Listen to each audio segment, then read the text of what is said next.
कई सेठ बहुत ही आध्यात्मिक धार्मिक प्रवृत्ति के थे।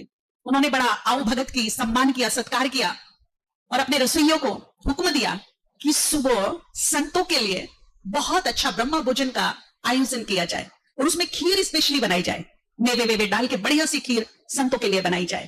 तो रसोइया के पास एक हेल्पर था जो थोड़ा बीमार था, तो उसने कहा कि तुम गांव में जाना और जितना हो सके गैयों का दूध लेके आना, संतों के लिए बहुत अच्छी गाय के दूध की खीर बनाएंगे।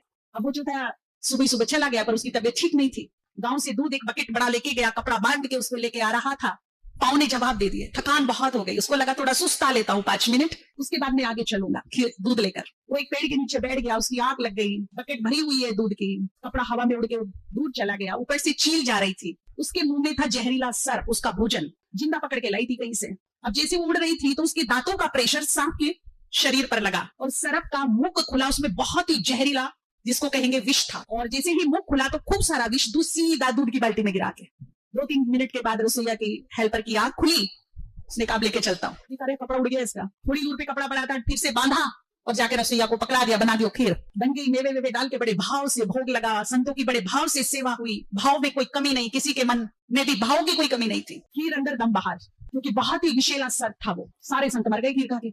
सेठ जी भी सर पीटे, रसोईया भी, भैया हो क्या गया, हमने तो इतने भाव से अतिथियों का सम्मान किया था, ये हो कैसे गया। ऊपर धर्मराज जी भी ये सीन देख रहे थे। धर्मराज जी भी बेचैन हो गए कि ये धरती की धरोहर कलयुग में पाप का बैलेंस करने के लिए इस धरती पर थे, मर गए। ये पाप तो हो गया, पर अनजाना पाप हो गया। भागी कोई नहीं है, पर एक नियम है सृष्टि का कि पाप को बैलेंस करना ही पड़ता है, नहीं तो धरती अस्त व्यस्त हो जाए।